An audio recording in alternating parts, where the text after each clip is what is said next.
ทิฏฐิญาณังทิฏฐิภูตังทิฏฐิธัมมังขอเชิญท่านฟัง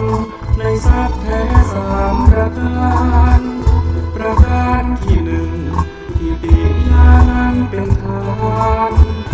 ปัญญาเบ่งบานจิตยิ่งรู้แจ้งสดใส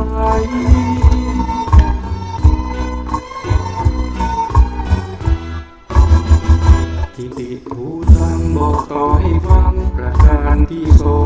งรู้เห็นเรื่องรองจิตพ้นจากการเงื่อนไขมุมมองทุกสิ่งรู้แจ้งความจริงแบบไหนถ้ามาจากชุกใจไม่มีสิ่งใดเข้าบัง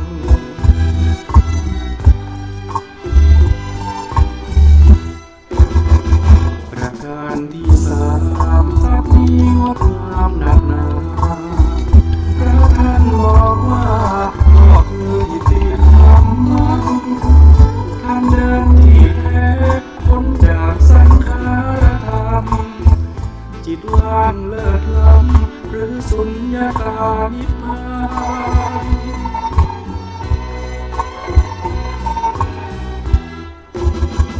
ทิฏฐิญาณังทิฏฐิภูตังทิฏฐิธัมมังพระธรรมปลูกฝังชาวพุทธรู้เห็นประสานอานาปานสติจิตรู้จิตตื่นเบิกบานสัพสามประการล้วนมีติดตัวทุกคน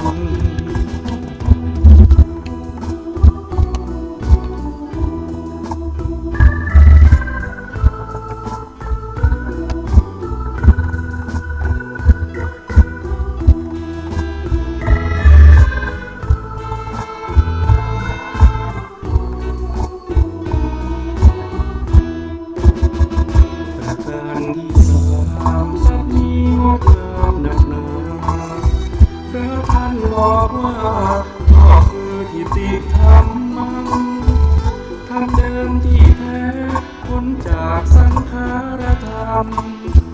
จิตว่างเลิศล้ำหรือสุญญตานิพพาน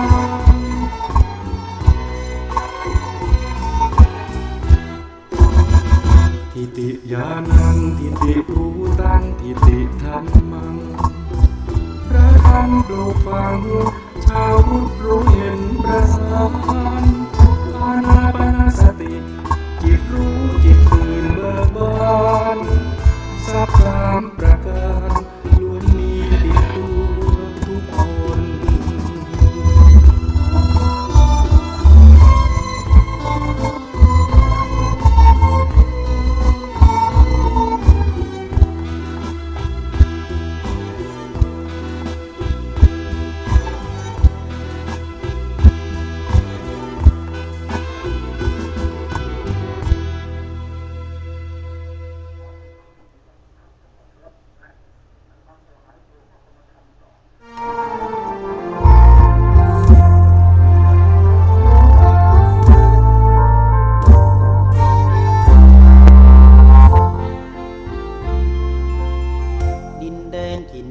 ธุระกันดา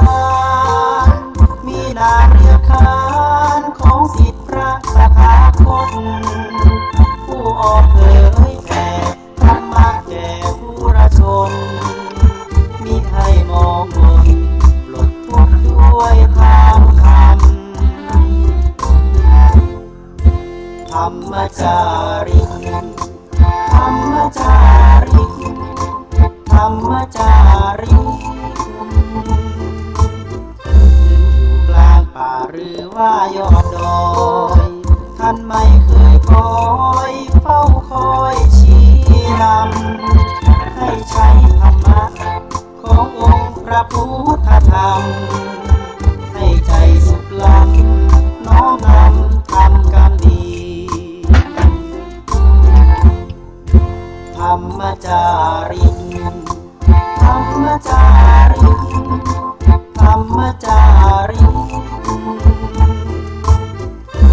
พัฒนาการอยู่การกินให้มีชีวิตสุขสันต์เปรมปรีพบแสงสว่าง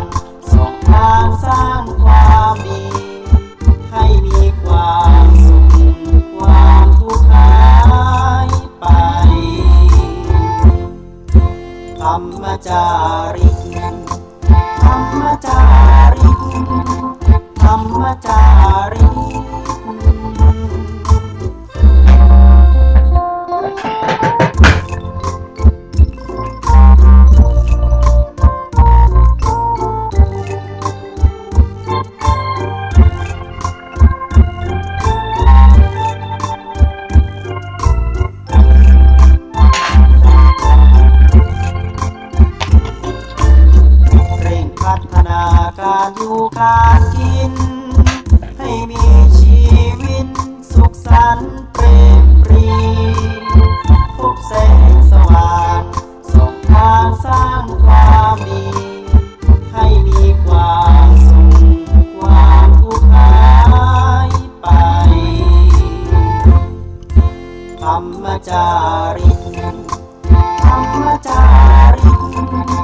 ธรรมจาริกธรรมจาริกธรรมจาริกธรรมจาริกธรรมจาริก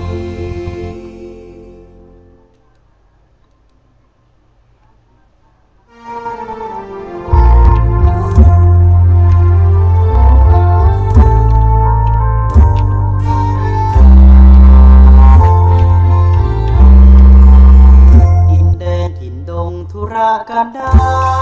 รมีนามเรียกขานของสิทธิพระตถาคต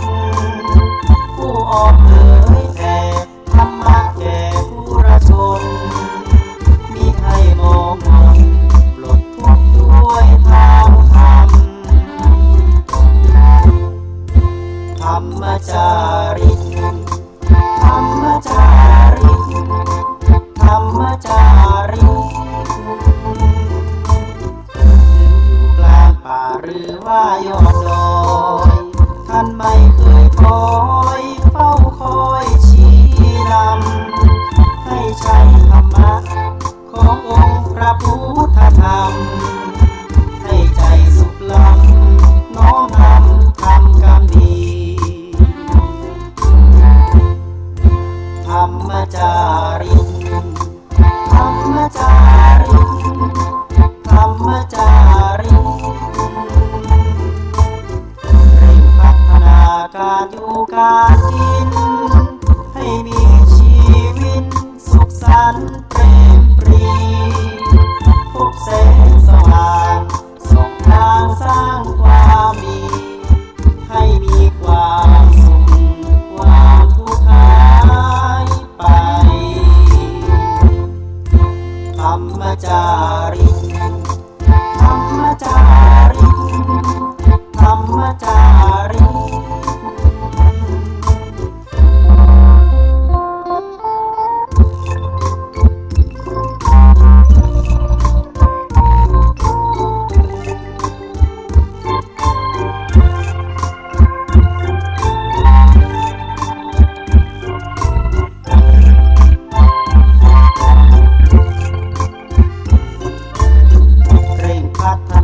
การอยู่การกินให้มีชีวิตสุขสันต์เปรมปรีพบแสงสว่างส่องทางสร้างความดีให้มีความสุขความทุกข์หายไปธรรมจาริกธรรมจาริกธรรมจาริกธรรมจาริกธรรมจาริกธรรมจาริกธรรมจาริก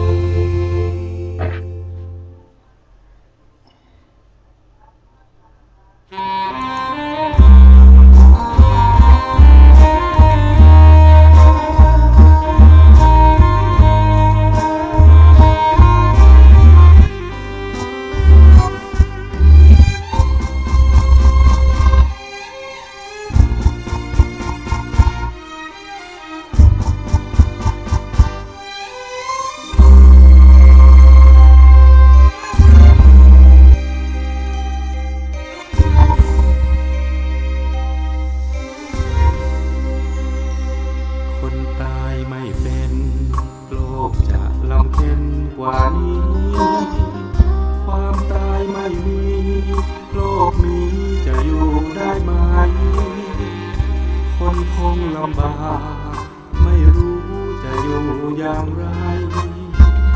คงมีคนร้ายมากมายท่วมล้นแผ่นดินรู้ตัวต้องตายก็ยังไม่ไหวชั่วช้าเกลียดชังโกรธาเข็นฆ่าด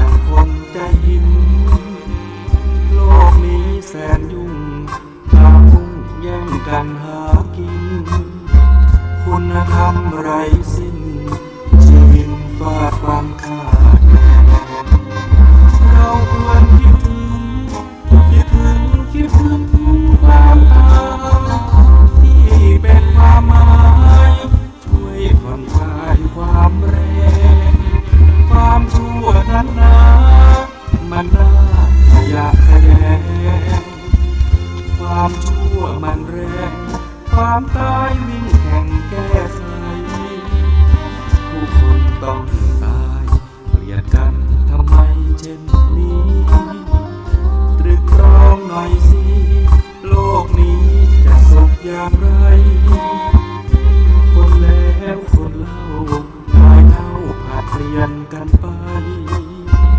ขอฝากเอาไว้คิดถึงความตายบ้างนา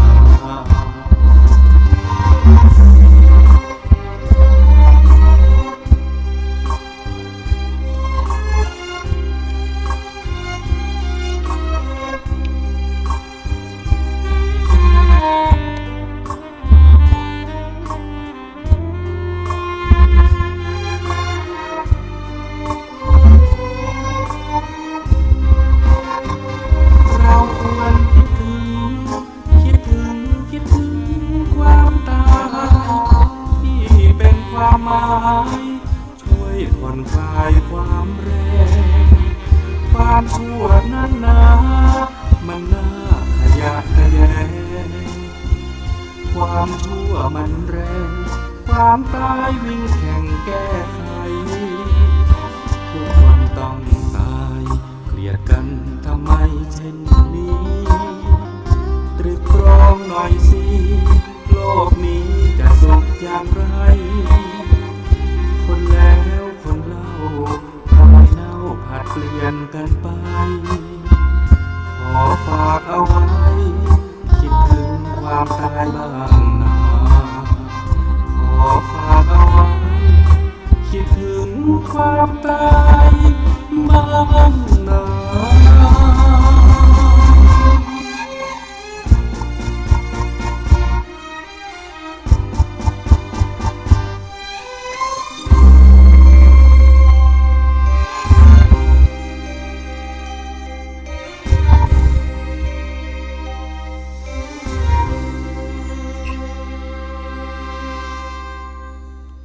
ขอนอบน้อมแด่พระรัตนตรัยขอถวายความเคารพพระมหาเถรานุเถระครูบาอาจารย์จุตนจุองค์เจริญสุขเจริญธรรมกับท่านสาธุชนพุทธบริษัททั้งหลายที่ได้สดับรับฟังยังธรรมะทางสถานีวิทยุกระจายเสียงพระพุทธศาสนาแห่งชาติและสังคมเพื่อการศึกษาพระพุทธศาสนาและวัฒนธรรมในระบบ FM 104.50 เมกะเฮิรตซ์ในวันนี้เป็นวันที่23ตุลาคมพุทธศักราช2561ตรงกับเดือนเกียงเหนือออก14ค่ำตรงกับวันอังคารในวันนี้ก็ได้มาปะพบกับท่านสาธุชนแห่งครั้งหนึ่งในวันนี้น้ำฟ้าสายฝนอากาศก็เย็นมาตั้งแต่รุ่งอรุณแต่เช้าใกล้จะแจ้งมาแล้วทางเชิงดอยสุเทพทางวัดศรีสุดานี่ก็เป็นฟ้าเป็นฝนตกมาตลอดจนถึงปัจจุบันนี้ก็ยังประปรายกันอยู่ทางที่อื่นที่ไกลรอบนอกหรือว่าทางอื่นนี่ก็คงจะเป็นเช่นเดียวกันก็ทำให้พี่น้องศรัทธาเฮาท่านทั้งหลายได้อยู่ตั้งบ้านอยู่ที่ทำงานก็เป็นบรรยากาศที่ชุ่มที่เย็น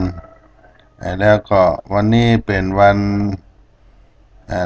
โกนเป็นวันดาของพี่น้องศรัทธา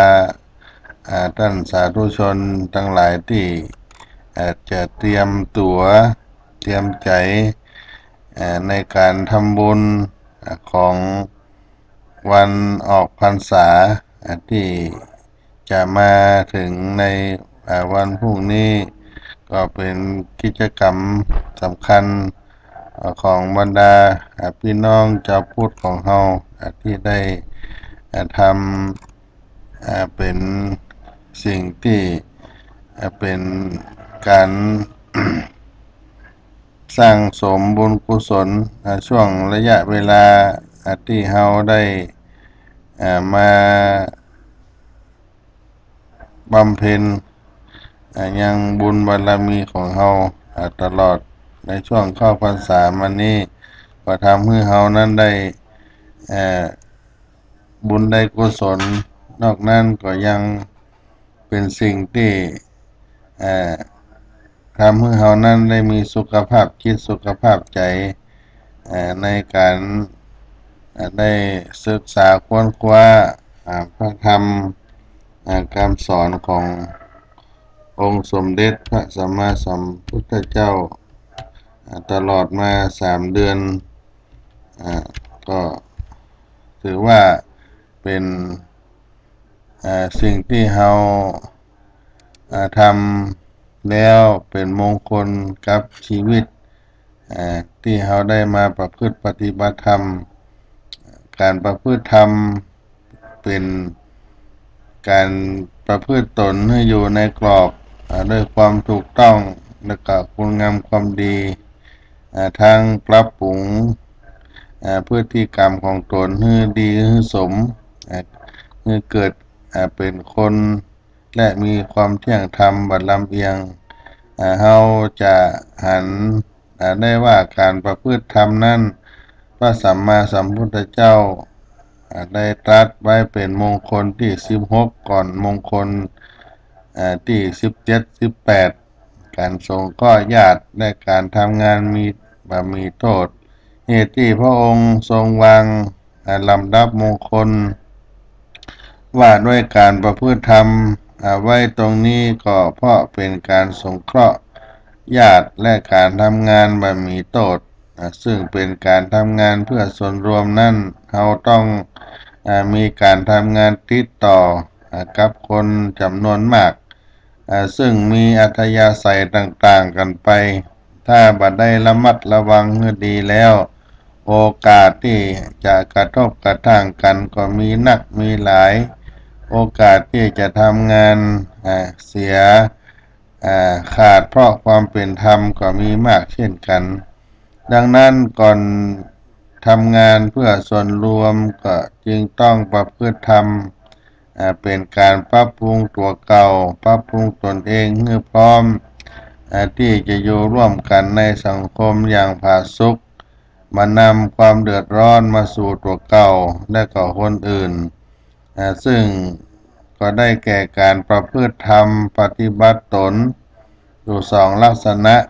ควบคู่กันไปการประพฤติตนมี2ลักษณะได้แก่1ประพฤติธรรม2ปฏิบัติตามธรรมประพฤติเป็นธรรมคือมีความเที่ยงธรรมมีความถูกต้องและเป็นความดีความมั่นคงความสงบเรียบร้อยของสังคมนั้นขึ้นอยู่กับหลักธรรมอย่างหนึ่งคือความเป็นธรรมะสังคมใดก็ตามแม้จะมีข้าวป่าอาหารอุดมสมบูรณ์มั่งคั่งบริบูรณ์แต่ถ้าขาดความเป็นธรรมเสียอย่างเดียวสังคมนั้นก็จะมีแต่ความเดือดร้อนวุ่นวายเพราะขาดความเป็นธรรมครอบครัวก็จึงแตกสลายเพราะขาดเป็นธรรมะบ้านเมืองก็จึงเกิดปฏิวัติรัฐประหารเพราะขาดความเป็นธรรมทำสงครามระหว่างประเทศก็จึงเกิดขึ้นอันนี้ก็เพราะว่าขาดธรรมะความเป็นธรรมคือการกระทำที่ชอบด้วยเหตุด้วยผลเป็นสิ่งจำเป็นสำหรับทุกหนทุกแห่งมีบางคนเข้าใจว่าความเป็นธรรมก็คือความยุติธรรมเป็นเรื่องมาจากผู้ใหญ่เป็นคนฮื้อตนเป็นคนห้ามความเข้าใจเช่นนั้นผิดอันที่จริงความเป็นธรรมะเป็นสิ่งที่มนุษย์ทุกคนจะต้องฮื้อแก่กันเราก็จะต้องฝึกตัวเก่าให้เป็นคนปฏิบัติต่อผู้อื่นอย่างชอบด้วยเหตุผลมีความเป็นธรรมบัดลำเอียงเพราะอคติทั้ง4ประการนั่นก็คือ1บัดลำเอียงเพราะรักเช่นจึงจะฮักนายกมากเพียงใดก็ตามแต่ถ้าบ่มีผลงานดีเด่นก็ต้องยกย่องคนอื่นที่มีความสามารถดีกว่าขึ้นมา บ่เห็นแก่หน้าข้อนี้รวมถึงการบ่เป็นคนโลภบ่ลักทรัพย์สมบัติมากจนยอมเสียความเป็นธรรมอันที่สองบ่ลำเอียงเพราะชังคือถึงจะเกลียดหรือบ่ชอบคนใดคนหนึ่งเป็นเรื่องส่วนตัวก็บ่นำมาปะมาปนกับงานซึ่งเป็นเรื่องส่วนรวมหากเขาทำความดีก็ต้องบุญบำเหน็จรางวัลให้เช่นเดียวกับคนอื่นบ่เลือกที่รักมักที่ชังอันที่สามบ่ลำเอียงเพราะหลงก็คือเป็นคนมีปัญญาหูตากว้างไกลหูตันคนบ่ฮื้อไผได้หลอกลวงได้เป็นบ่เป็นผู้ใหญ่ชนิดลงโทษผู้น้อยโดยที่บ่ได้ไต่สวนความผิดได้ชัดเจนก่อนเป็นต้นอันที่สี่ บ่ลำเอียงเพราะกลัวภัยคือมีใจอาจหาญบ่หวั่นไหวบ่เกรงต่ออิทธิพลมืดใดๆถึงจะถูกขู่ทำร้ายก็บ่ยอมเสียความเป็นธรรมเพราะมีความรักธรรมะยิ่งกว่าชีวิตคุณธรรมทั้งสี่ประการนี้ทุกคนจำเป็นต้องมีเพราะฉะนั้นโลกก็จะวุ่นวายโดยเฉพาะผู้นำทุกท่านจะปลูกฝังคุณสมบัติดังกล่าวนี้ให้เกิดขึ้นในใจตนอย่างเต็มเปี่ยมเพื่อบ่ให้เป็นที่ติฉันได้ในภายหลังผู้ใดละเมิดความยุติธรรมเพราะความรักความชัง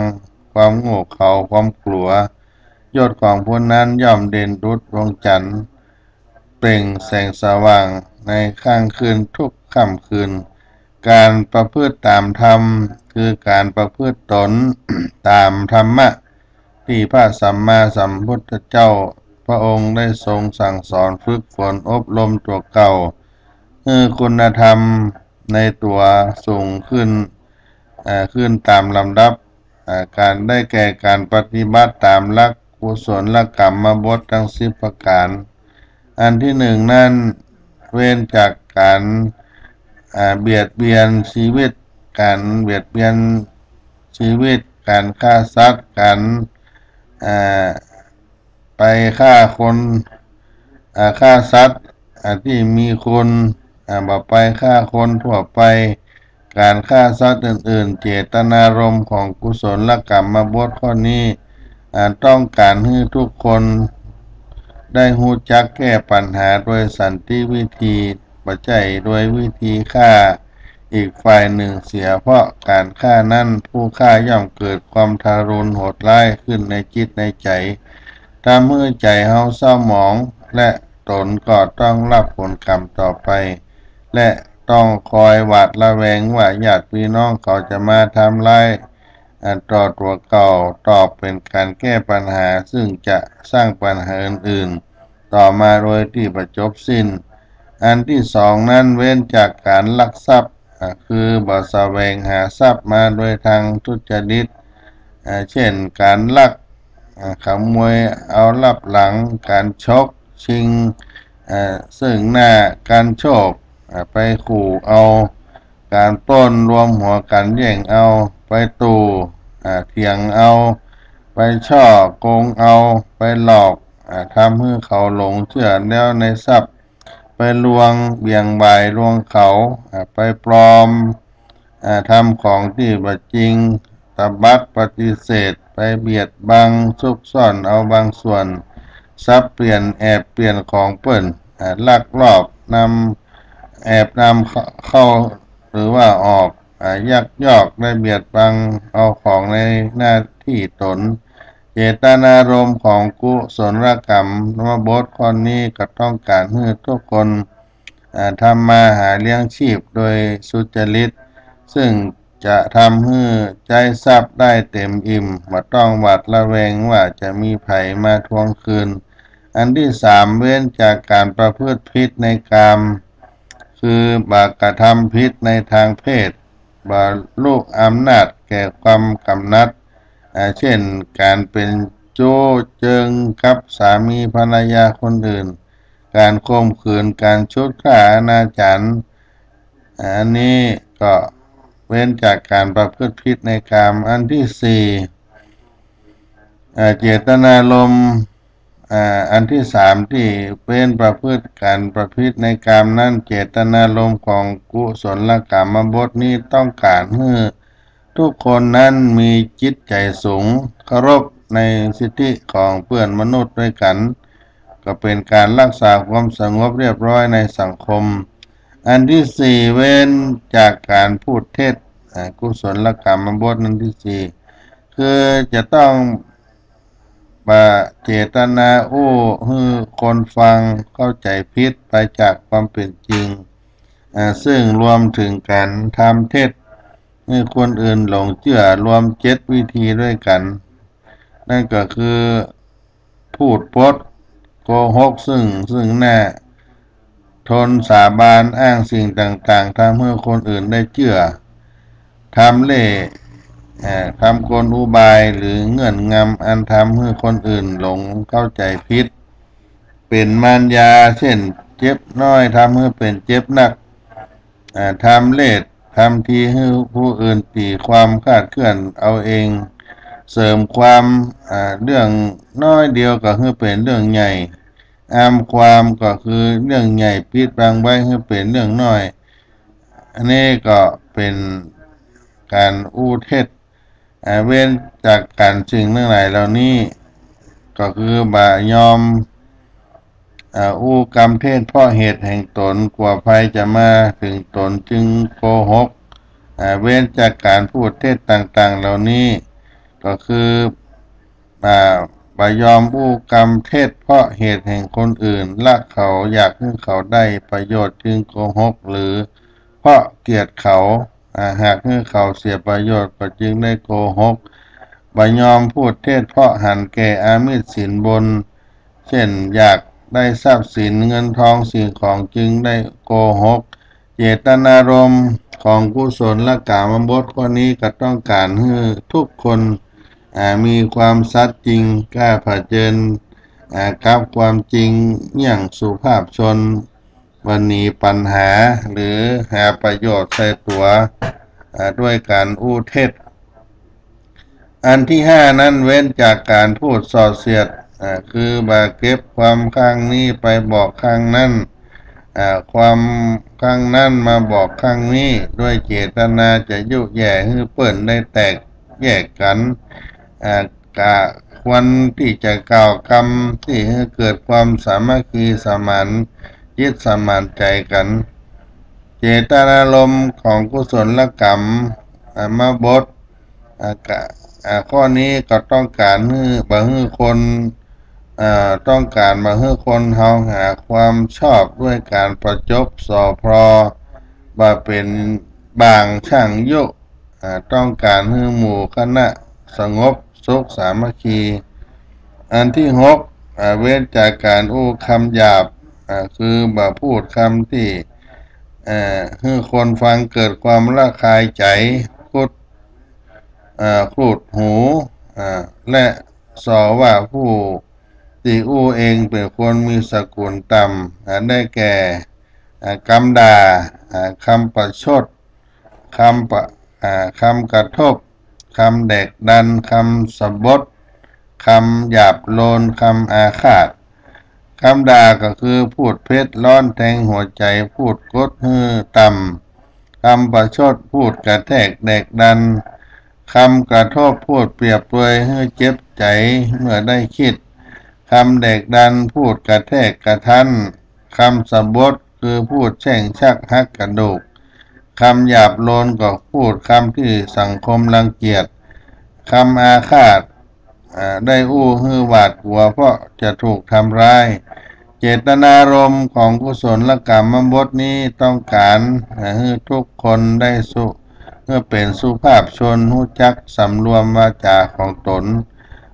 ก่อความระคายใจแก่คนอื่นด้วยคำพูดอันที่เจ็ดเว้นจากการพูดเพ้อเจ้อคือบ่อู้เหลวไหลบ่อู้พร่อยสักแต่ว่ามีปากจะอู้ก็อู้ไปสาระบ่ได้แต่อู้ถ้อยคำที่มีสาระ มีหลักฐานที่มีอ้างอิงถูกกาลเวลามีประโยชน์ในเจตนารมณ์ของกุศลกรรมบทข้อนี้ก็จะต้องการให้ทุกท่านทุกคนมีความรับผิดชอบต่อถ้อยคำของตัวเก่าอันที่8บัดโลกอยากได้ของคนอื่นบาเพ่งเล็งที่จะเอาทรัพย์ของคนอื่นในทางทุจริต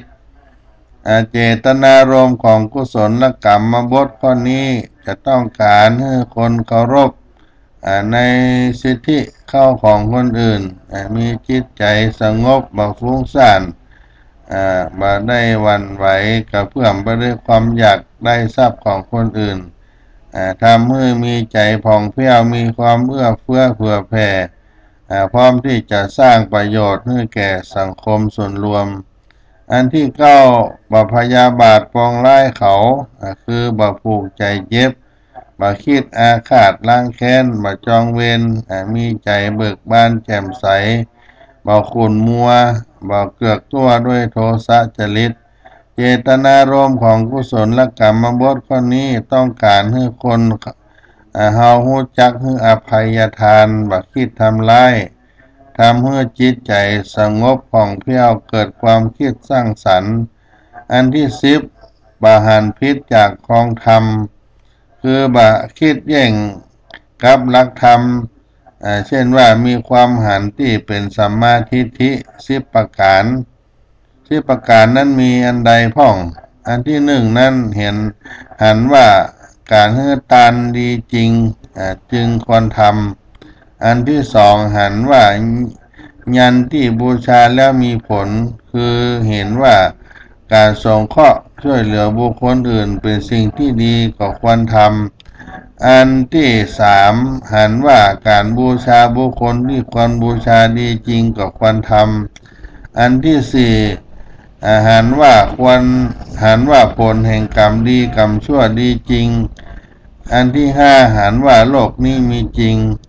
อันที่6หันว่าโลกหน้ามีจริงอันที่7หันว่าแม่มีพระคุณต่อเฮาจริงอันที่8หันว่าพ่อมีพระคุณต่อเฮาจริงอันที่9หันว่าสัตว์เป็นโอปปาติกามีจริงนรกสวรรค์มีจริงอันที่10หันว่าสมณพราหมณ์ผู้ประพฤติดีปฏิบัติชอบหมดกิเลสแล้วสอนคนอื่นให้รู้แจ้งตามมีจริง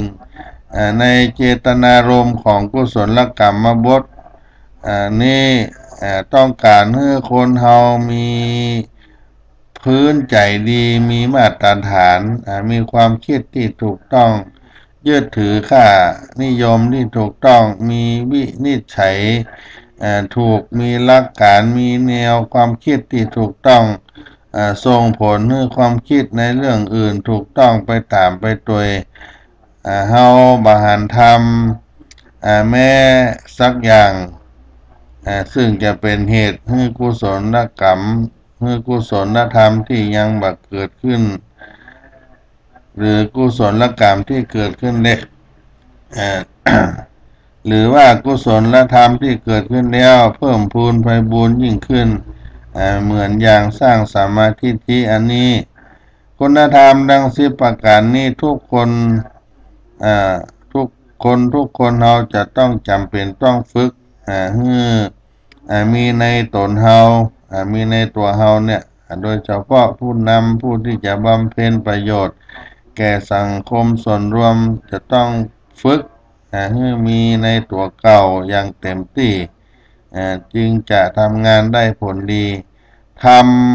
มะย่อมรักษาผู้ประพฤติธรรมบุคคลใดหวังความสุขหวังความเป็นใหญ่หวังความก้าวหน้าจะต้องประพฤติธรรมเหล่านี้เป็นต้นศรัทธาญาติโยมอานิสงส์ของการได้ประพฤติธรรมนั้นเป็นมหากุศลเป็นผู้ไม่ประมาทเป็นผู้รักษาสัจธรรมเป็นผู้รักษาพระสัทธรรมเป็นผู้นำพระพุทธศาสนาให้เจริญเป็นสุขในโลกนี้และก็โลกหน้าบ่ก่อเวรก่อภัยกับบ่ก่อเวรก่อภัยกับใครที่ไหนเป็นผู้ให้อภัยแก่สรรพสัตว์ เป็นผู้ดำเนินตามปฏิปทาของนักปราชญ์สร้างความเจริญความสงบสุขแก่ตนเองและส่วนรวมเป็นผู้สร้างมนุษย์สวรรค์และพรหมนิพพานธรรมจารีสุขขังเสติการประพฤติธรรมก็นำสุขมาให้อันนี้ก็เป็นการประพฤติธรรมที่ได้นำมาฝากญาติโยมศรัทธาท่านสาธุชนพุทธบริษัททั้งหลายในวันนี้ที่เป็นวันโกนวันพระวันพรุ่งนี้จะเป็นวันธรรมสวนะเป็นวันมหาปวารณา การออกพรรษาของพระเจ้าพระสงฆ์ศรัทธาญาติโยมทุกท่านบางท่านก็ได้เตรียมตัวเตรียมใจอยู่บ้านบางท่านก็ยังไปทำงานทำการแต่ก็ยังได้เตรียมพร้อมในการแต่งดาสิ่งของที่จะไปทำบุญบางท่านบางคนทางบ้านนอกขอกนิคมก็มีการรักษาประเพณีอันเดิมอันเก่าแป้งข้าวต้มข้าวหนมข้าวต้มกล้วยข้าวต้มถั่วดินถั่วดำข้าวต้มงาข้าวหนมจ๊อกข้าวต้มข้าวหนมที่จะไปทำบุญในวันพรุ่งนี้บางท่านก็ทำข้าวป่าอาหารแบบคนบ้านคนเมืองเรามีแกงงังเลห่อหนึ่งแกงแค่แกงหน่อยำหน่อก็เป็นอาหารการกินที่เป็นสิ่งที่จะได้ทำบุญไปหาบรรพชนบรรพบุรุษของเราด้วยซึ่งก็จะเป็นวันมหาปวารณาออกพรรษาในวันพรุ่งนี้ในช่วงระยะเวลา3 เดือนบางท่านก็ได้ประพฤติธรรมเข้าพรรษามาถึงวันออกพรรษาตลอดทุกวันพระวันศีลบ่ได้ขาดบางท่านก็อาจจะขาดจะ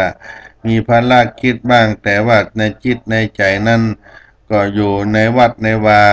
ในวันพระวันศีลได้นึกถึงพระธรรมคำสอนของพระพุทธเจ้าอยู่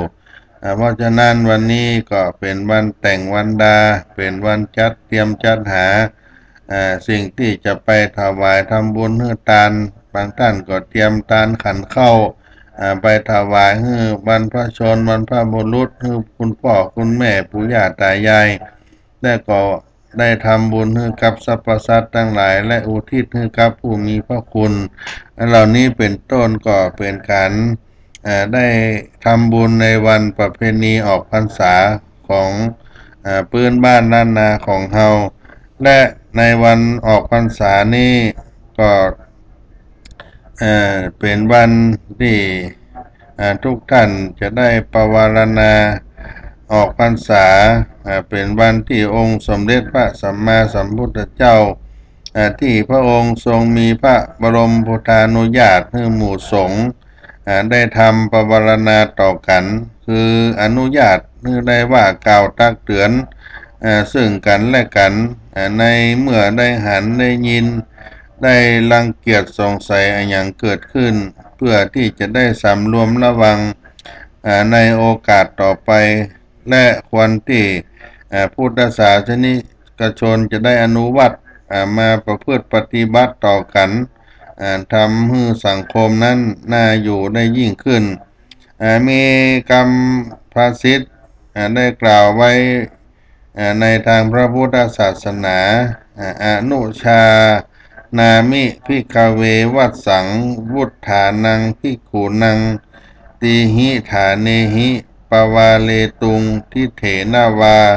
สุเตนาวาปาลิสังกายาวาอันนี้ เป็นข้อความที่อาตมาได้กล่าวไปว่าได้เป็นการปวารณาต่อกัน การตักเตือนซึ่งกันและกันเมื่อได้หันได้ยินได้สงสัยเพื่อจะได้สรวม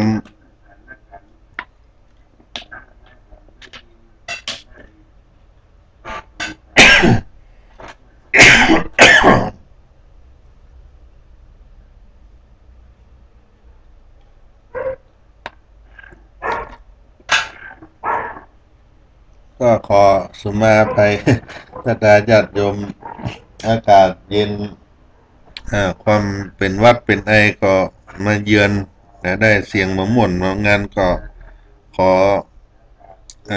สุมาภัยกับบรรดาพ่อแม่พี่น้องท่านผู้ฟังที่ได้รับฟัง ได้อู้ไปถึงเรื่องของปวารณาตะกี้เรื่องของวันมหาปวารณาที่จะมาในวันพรุ่งนี้ซึ่งเป็นวันสำคัญวันหนึ่งของชาวพุทธเฮาผู้ที่ได้นับถือพระพุทธศาสนาทางฝ่ายบรรพชิตคฤหัสถ์ก็จะได้มาประชุมพร้อมกันในวัดวาอารามเนื่องในวันมหาปวารณาออกพรรษาของพระภิกษุสงฆ์ตามวินัยนิยมกันฟังธรรมจะเป็นวันไหนหรือเวลาใดก็ถามถ้าคนที่ได้รับฟังด้วยจิตด้วยใจได้เคารพนับถือได้การฟังธรรมนั้นก็จะได้เป็นหลักปฏิบัติของตัวเฮาที่จะได้นำเอาไปประพฤติเป็นประโยชน์แก่ตัวเก่าเรื่องของมหาปวารณาหรือว่าออกพรรษานั้นเฮาก็เข้าใจถึงวันกาลที่สิ้นสุดของกำหนดอยู่จำพรรษาของพระเจ้าพระสงฆ์ตามพระวินัยที่มีพิธีเป็นสังฆกรรมเป็นพิเศษก็เรียกว่าปวารณากรรมการทำปวารณาของพระสงฆ์ที่ได้อยู่ร่วมกันตลอด3 เดือนในวันออกพรรษาที่ได้ทรงบัญญัติภิกษุทำปวารณาคือได้ยินยอมว่ากล่าวตักเตือนกันในทุกกรณีบ่ต้องเกรงกันว่าเป็นผู้ใหญ่ผู้น้อยเมื่อใครมีความข้องใจมีในเรื่องประพฤติธรรมพระวินัยบ่ได้นิ่งไว้จะได้มาเปิดเผยชี้แจงกันได้และว่ากล่าวตักเตือนกันตามที่ปวารณานี้จะถือมาเป็นโทษโกรธกันก็บ่ได้การทำปวารณากรรมนี้ทำในวันสุดท้ายที่ครบ3 เดือนนับแต่วันเข้าพรรษาในวัน เดือน11ของทุกปีวันนี้พระเจ้าพระสงฆ์ก็จะได้ทำบ่ได้ทำอุโบสถกรรมญาติโยมก็คือบ่ได้สวดปฏิโมกข์เหมือนอย่างวันพระอื่นๆในวันมหาปวารณานี้ก็จะสวดปวารณากรรมแทนพระปฏิโมกข์ปีหนึ่งก็จะมีครั้งหนึ่ง ฉะนั้นปวารณากรรมนี้เป็นสังฆกรรมพิเศษเป็นหน้าที่ที่บังคับให้ภิกษุสงฆ์ทุกรูปได้ต้องทำเพราะเหตุที่ภิกษุสงฆ์ผู้ทำปวารณากรรมแล้วพ้นข้อผูกพันที่จะต้องอยู่ประจำในวัดไปทำธุระที่อื่นแลมคืนในสถานที่อื่นได้ตามความประสงค์ฉะนั้นจึงเรียกปวารณากรรมนี้อย่างเข้าใจง่ายๆว่าการออกพรรษาในปวารณากรรมเช่นนี้ในครั้งสมัยพุทธกาลได้มีภิกษุสงฆ์บางหมู่ได้เข้ามาจำพรรษาอยู่ด้วยกันเมื่อออกพรรษาแล้วต่างก็จะได้แยกย้ายกันไปอยู่ที่อื่นตามความประสงค์แต่เกิดความอาลัยอาวรณ์ต่อกันในการที่ตนก็จะต้องออกจาริกแยกย้ายกันไปในที่ต่างๆด้วยว่าเมื่อได้มาอยู่ร่วมกันเป็นหมู่ก็ได้ก่อเกิดความพร้อมเพรียงกันย่อมทำให้ต่างฝ่ายต่างเกิดความปีติยินดีกันต้องการที่จะเลื่อนวันปวารณานี้ออกไปแถม ก็ใจมีพระบรมพุทธานุญาตไว้ว่าเลื่อนวันปวารณาออกไปได้ไปอีกระยะหนึ่งคือแถมปักหนึ่งคือ15 วันถ้ายังมีความปรารถนาจะเลื่อนต่อไปก็จะทรงอนุญาตให้เลื่อนออกไปจนถึงตลอดฤดูฝนนับแต่ที่ได้จำพรรษามาแล้วแต่มาในปัจจุบันนี้บ่มีภิกษุในอาวาสใดที่จะต้องการจะเลื่อนออกไปเหมือนดังเช่นพุทธกาลนั้นฉะนั้นวันออกพรรษาก็คือวันมหาปวารณาจึงได้ถือปฏิบัติเหมือนกันทุกแห่งทุกคณะทุกอาราม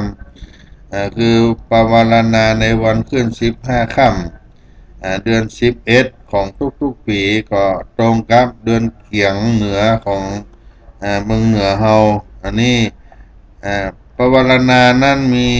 ภาษาบาลีได้กล่าวไว้ว่าสังคัมพันเตปวาเลมิเป็นต้นแปลในใจความว่าข้าแต่ท่านผู้เจริญข้าพเจ้าขอปวารณาคือขออนุญาตด้วยการได้หันก็ดีด้วยได้ยินก็ดีด้วยการได้นึกรังเกียจสงสัยก็ดีขอท่านทั้งหลายได้มีความกรุณาว่ากล่าวตักเตือนข้าพเจ้าหันอยู่ก็จะกระทำคืนเสียคือหันว่าเป็นทางต้องอาบัติก็จะได้พิจารณาถึงความประพฤติการปฏิบัติของตัวเก่าให้ใหม่ขึ้นการปวารณาเช่นนี้แม้ว่าพระองค์ได้ทรงอนุญาตไว้แต่ในเฉพาะหมู่สงฆ์แต่ในทางคฤหัสถ์คฤหัสถ์เฮาท่านทั้งหลายมีความยินดีใคร่จะปฏิบัติตามก็ได้ก็คือคฤหัสถ์หมู่ใดคณะใดได้ให้อนุญาตแก่ผู้ที่อยู่ในใกล้กันพอที่จะได้แลหันความประพฤติปฏิบัติการบกพร่องของตนแล้วได้ให้ได้ว่ากล่าวตักเตือนตนเพื่อตนจะได้ถือเป็นแนวทางปฏิบัติที่ดีงามและก็ถูกต้องต่อไปถ้าคฤหัสถ์หมู่ใด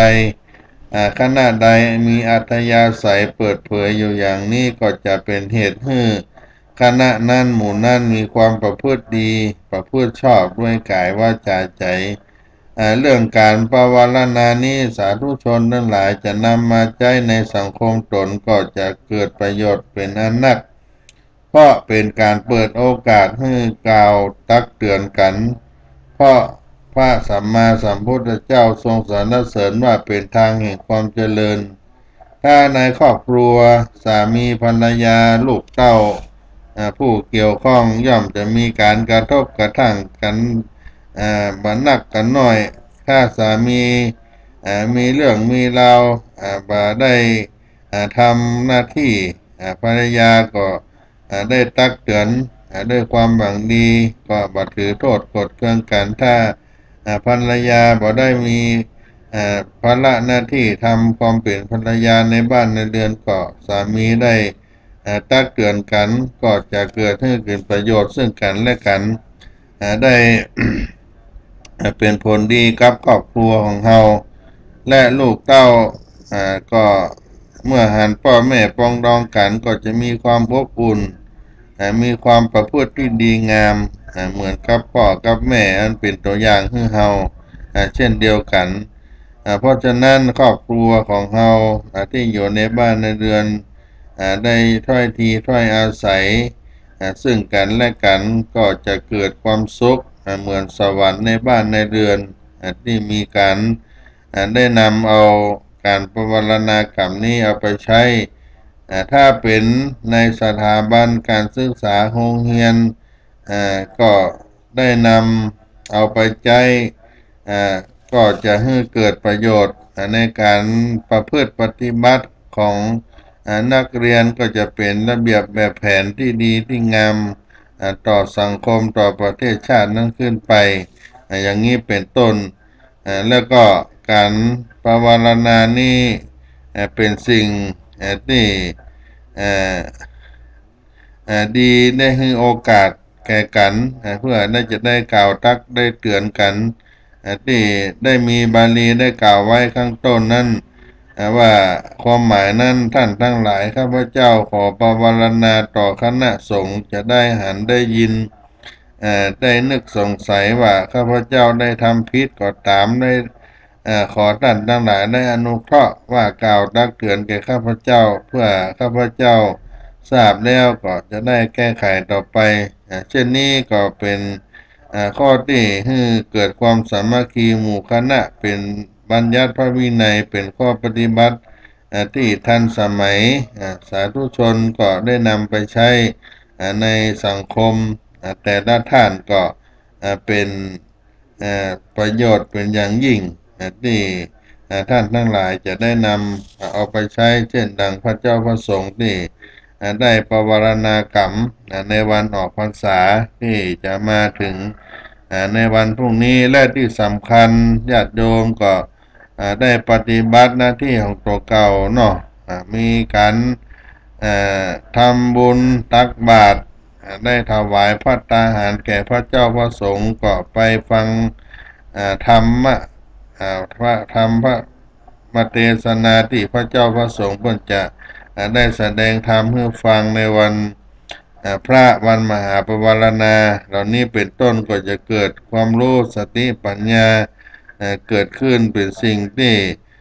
ทำให้เรานั้นได้มีความรู้ความเข้าใจใน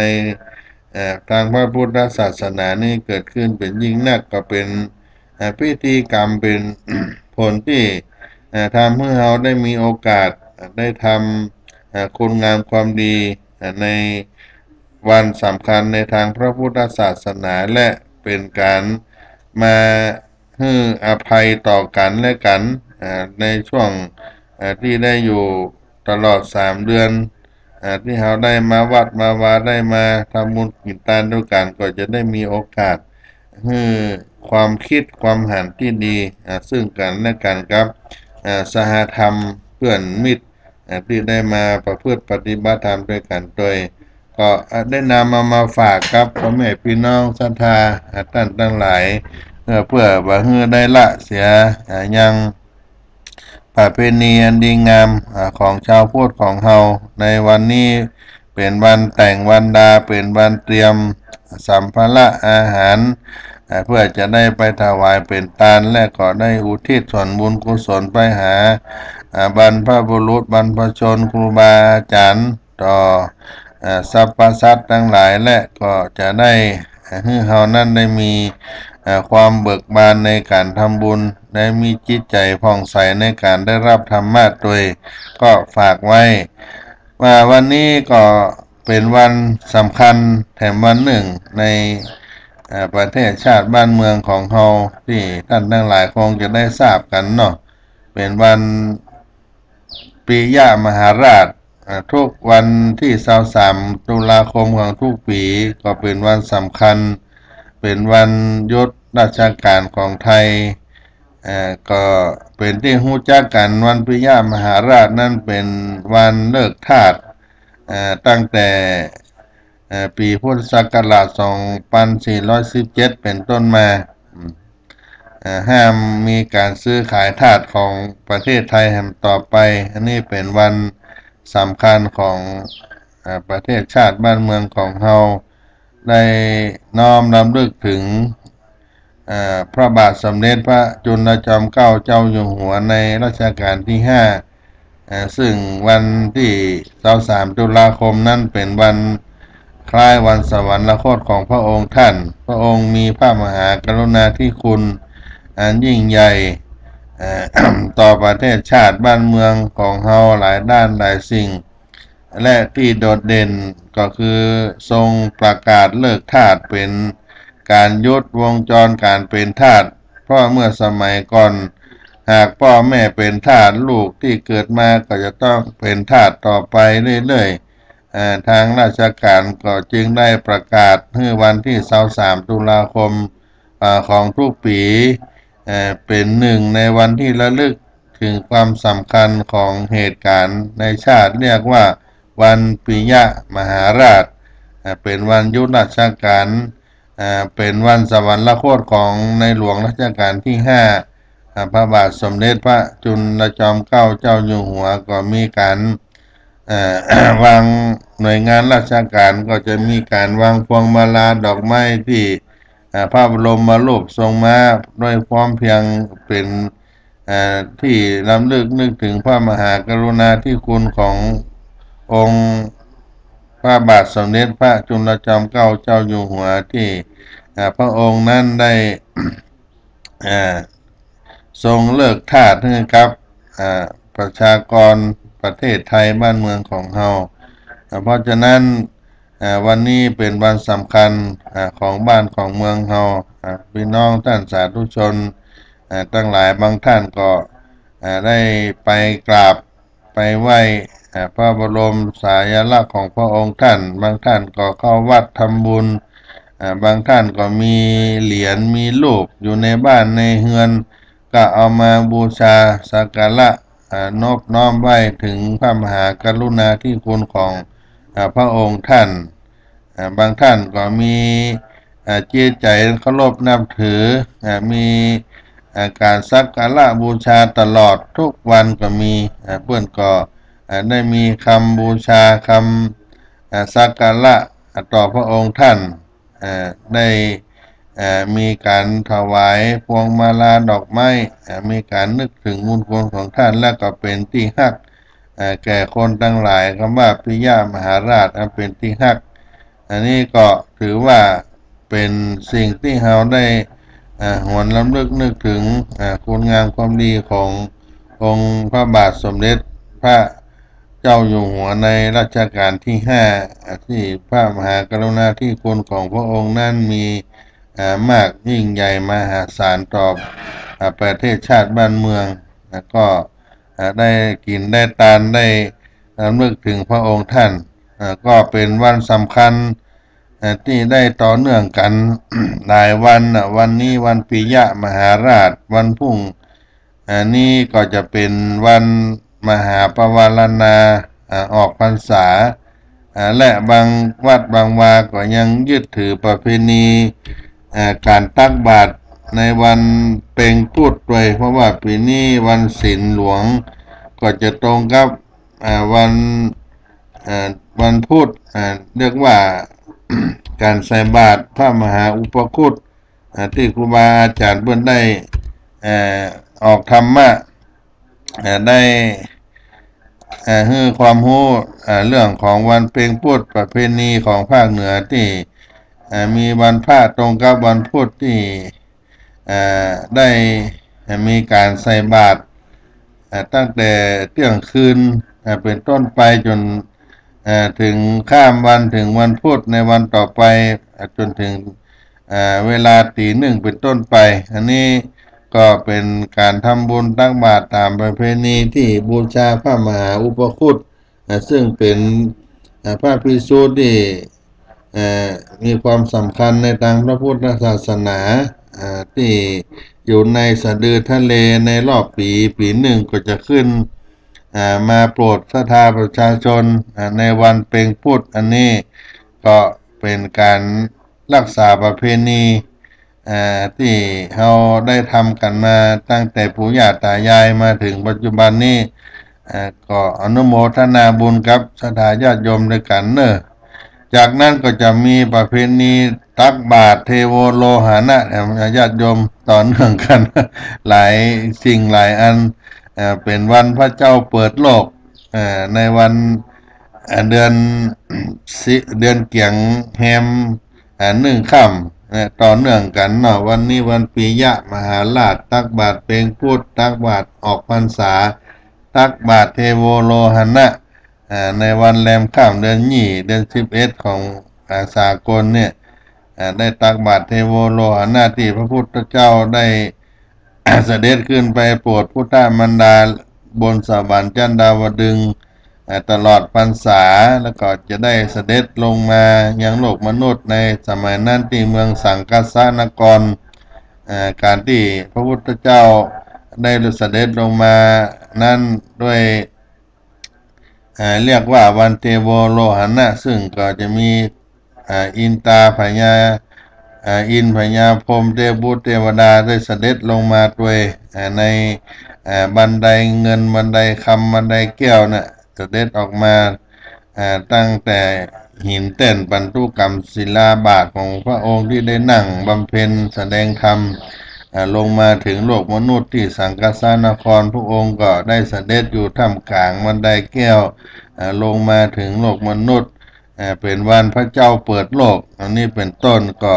จะเป็นแถมประเพณีหนึ่งที่จะได้ทำบุญตักบาตรให้กับผู้ล่วงลับรับขันไปตัวแล้วก็ได้ให้กับเปตาวิสัยได้รับส่วนบุญกุศลเหล่านี้เป็นต้นในวันแรม1 ค่ำก็เป็นประเพณีสืบเนื่องต่อกันมาก็นำมามาจามาฝากศรัทธาญาติโยมอาตมาภาพพระครูปัญญาสังฆการท่านพระครูพรหมินทร์ผู้ช่วยเจ้าอาวาสวัดศรีโสดาพระอารามหลวงก็ขออนุโมทนาในใต้รายการในวันนี้ก่อนที่จะได้จากลากันไปในช่วงรายการเสียงธรรมวัดศรีโสดาขอเชิญชวนพี่น้องศรัทธาทั้งหลายได้เข้าวัดเข้าวาทำบุญกินทานใส่บาตรวันมีญาติมหาราชแล้วนึกถึงพระเจ้าอยู่หัวรัชกาลที่5ค่ำคืนวันนี้ก็ใส่บาตรเป็นพุธพรุ่งนี้ใส่บาตรวันออกพรรษามหาภวารณาและวันอื่นนั้นก็ตักบาตรเทโวโลหณะเป็นกิจกรรมบุญกุศลที่เราได้มีโอกาสจะได้ทำต่อเนื่องกันไปขอความสุขความเจริญจงมาเกิดมีแก่ท่านทั้งหลายทุกท่านทุกคนจัตตาโลธรรมาวัฏันติอายุวโนสุขังพลังธรรมจาริธรรมจาริธรรมจาริงานป่าหรือว่า